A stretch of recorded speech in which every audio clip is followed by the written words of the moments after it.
નમસ્કાર વાયને ન્યૂઝ ચેનલમાં આપનું સ્વાગત છે। હવે જોઈએ આજના સમાચાર। વડોદરાના પૂર નજીક આવેલા શમશાબાદ ગામ વિકાસના કામોમાં ઉચાપત થયેલ બાબતે ફરિયાદ કરી।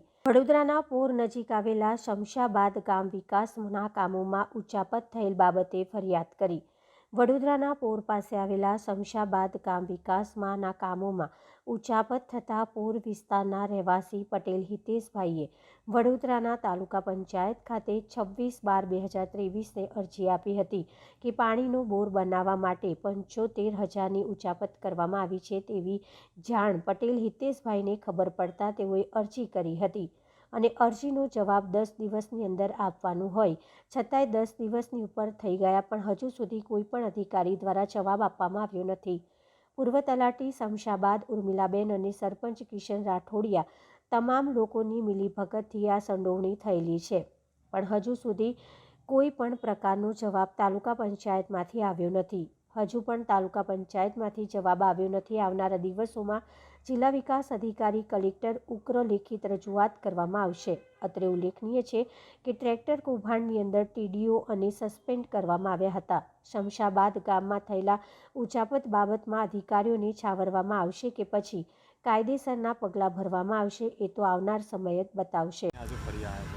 સાહેબ, સમસ્યા એવી હતી કે 26/12 અમે તાલુકા વિકાસ અધિકારીને એક વડોદરા જિલ્લાના પોર નજીક જે શમશાબાદ ગામ છે એમાં સરપંચ જે કિશનભાઈ રાઠોડિયા, તલાટી બેન છે ઉર્મિલાબેન અને કોન્ટ્રાક્ટર છે જે આપણે રામભાઈ કાબરા કરીને એમાં 2021ની અંદર ગામની અંદર 4 બોર બનાવેલા। એક બોર એક લોકોએ કંઈક રામાપીરના મંદિરે બનાવેલો, એક બોર આ લોકોએ પ્રાથમિક શાળામાં બનાવેલો, એક બોર 75,000નો સામાન્ય લોકો સ્મશાનમાં બનાવેલો, 75,000 હેન્ડપંપ આ લોકોએ પરમાર લોકોના સ્મશાનમાં બનાવેલો। તે તમામ થયા 4 લાખ રૂપિયા। અને જે તે સમયના સરપંચ ઈશ્વરભાઈ ઠાકોરનું પણ એવું કહેવું છે કે આ બોર થયેલો 1,25,000નો અને સરકારનો GR પણ 1,25,000ના જ બોર થાય છે આજે જિલ્લાની અંદર।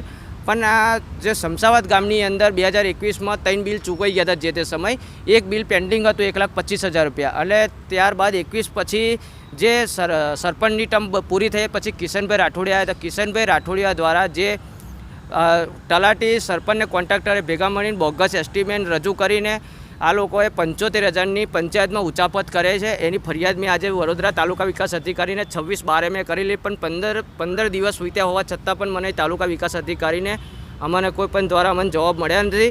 અને જો આવનારા દિવસોમાં આ જે રજૂઆત કરી છે એની થાય તો હું જિલ્લામાં અને કલેક્ટરમાં ઉગ્ર રજૂઆત કરીશ એ મારી અપીલ છે।